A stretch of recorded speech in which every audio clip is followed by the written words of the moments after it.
This is Optimal Relationships Daily, episode 1473, Why the Words You Use Matter, by Melani Schweder of abrighterwhile.com. Hello, everybody, and welcome back for another Sunday bonus edition. My name is Greg Audino. I'm your host and narrator, and thanks a lot for joining today as we once again share an episode with you from another show in our network. This time it's Optimal Health Daily, hosted by Dr. Neil Malik, and you'll be hearing him read from the work of Melani Schweder, whose post we feel is really enlightening for those interested in both health and relationships. So let's turn it over to Dr. Neil, get right to it, and optimize your life. Why the Words You Use Matter, by Melani Schweder of abrighterwhile.com. Do you ever wonder about the effect your words have on others? What about on yourself? We're often taught to be cognizant of other people's feelings when opening our mouths, but never seem to be taught how our own words can fall back on ourselves. After all, when you speak or write something, your brain internalizes that message, forging a neural pathway that deepens with each use of a certain word or phrase. And for many of us struggling with health issues, those words and phrases are often coded in negativity. How many times have you said, either to yourself or to someone else, "I'll never get better," or snapped, "I can't do that anymore"? I know I have. A lot, to be quite honest. It's totally normal to struggle with negative thought patterns. Chronic illnesses suck, like really, really suck. And they often bring with them a whole host of other psychological side effects, usually mixed in a potent cocktail of despair, apathy, self-loathing, and guilt. Everyone got poured a slightly different cocktail, but the point is, we've all experienced soaking in it. And if you've noticed, it tends to make you feel worse. But the real kicker is that it's extremely hard to pull out of the habits we form during the most challenging or traumatic times in our lives. They seem to have the most sticking power. If you get in the habit of saying bad things about yourself or your circumstances, then those tend to hang around, swirling in your brain and popping up at every opportunity. But wait, this isn't one of those fluffy power of positive thinking articles. I'm not going to say that all you need to do is change your thoughts and only use nice words and you will be healed. That mentality is dangerous and frankly incredibly insensitive to everyone who is sick and scared and trying their best. And this will likely receive its own blog post at some point. To simply say that they could heal themselves with positive thinking is ridiculous and places a great deal of blame and guilt on the person who is suffering. What I am trying to say is that our words are powerful. They frame our life experience and constitute our thoughts, which in turn drive our behaviors. So let's try out some examples, shall we, friends? I'll start with the one that has been the most difficult for me. I can't do that anymore. Wow, even just saying that makes my chest sink in a little bit. What a sad and discouraging thing to say, and with a hefty dose of bitterness, I might add. I know I am prone to spitting this one out whenever I feel left out of something, whether that be my previously enjoyed activities like running or hiking, or simply seeing my friends doing something that I know would push my physical boundaries, like going to a festival or staying out late. And after nearly 6 years of practice, it's still one of the first thoughts to flash in my mind whenever I see someone else having fun while I sit on the sidelines. But let's just ponder the key word here, anymore. It's a heavy word, right? It feels permanent, locked in, fateful, dense, restrictive. Descriptions I'm sure many of us have used to describe our illnesses. But watch what happens when I replace that word with something else. I can't do that right now. Suddenly there's a feeling of lightness that comes in. The phrase right now says to your mind and body that you haven't given up, that you are still holding out hope for your future self. And that's the key thing, finding language that instills hope instead of hopelessness. You could also go further and change the word can't, since that's a heavy and touchy word for many people. But I found that just the swapping out of the word anymore is enough for me to feel just a little bit brighter. Your particular words may be a little different, but it's the feeling that counts here. Start sending positive messages to your body, and even if all your symptoms don't magically disappear, I promise that your mind will be more at ease. Start listening to yourself, even your silent private dialogue, and pay attention to defeatist language.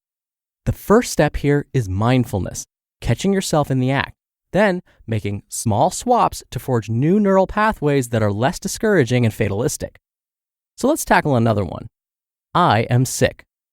At first glance, you may wonder what the problem is with this one.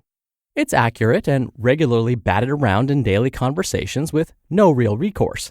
But it's not just me that takes issue with this phrase, particularly with the words, I am.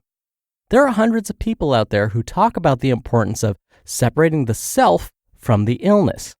I'm sure you've heard this before. You are not your illness. And while it sounds like something you'd see on a cheesy inspirational Pinterest board, it's actually very true and very wise. When you separate who you are from what you experience, it gives you a greater sense of freedom, like energetic wiggle room. It may come off as a bit esoteric to some, but it's less about those particular words and more about how you view yourself. At the point you start seeing yourself as the beautiful and infinite being that you are, everything you experience during your life takes on a different tone. While you may never physically utter this phrase to another person, it's helpful to have it framed in your mind.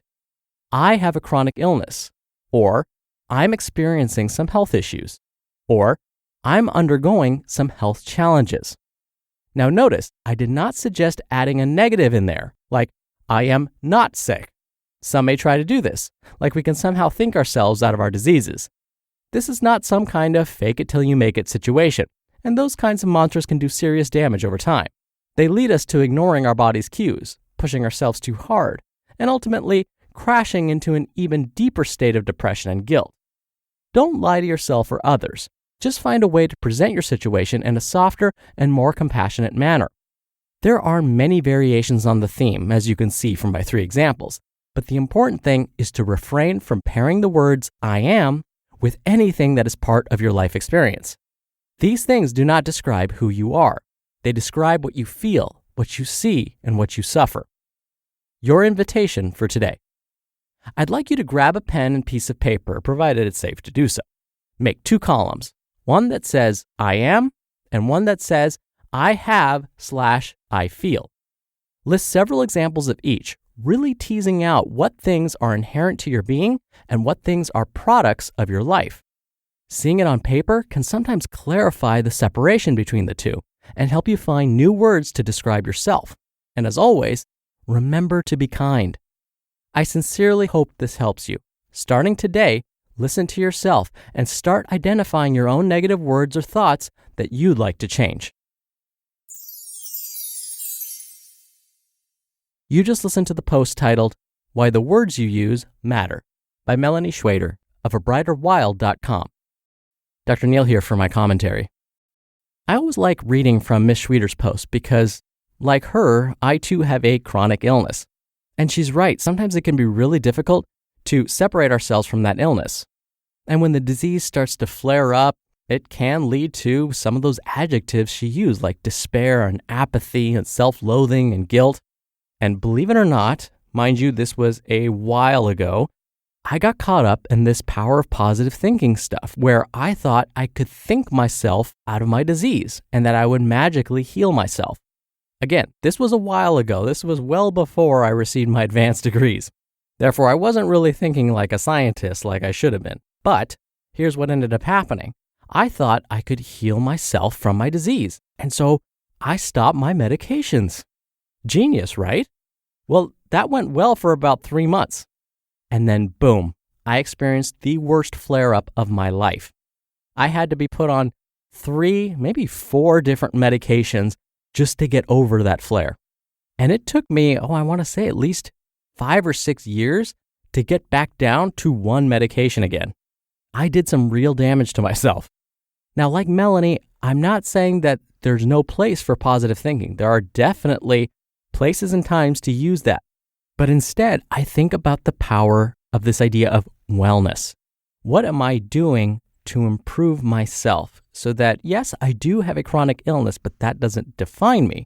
I'm doing all of these other things like taking my medication, first of all, exercising, watching what I eat, managing my stress. I'm doing all these things so that, yes, I have a chronic illness, but I'm still being my best self. And yes, that's where I incorporate positive thinking, like I can do this routine. I can eat healthfully and nutritiously.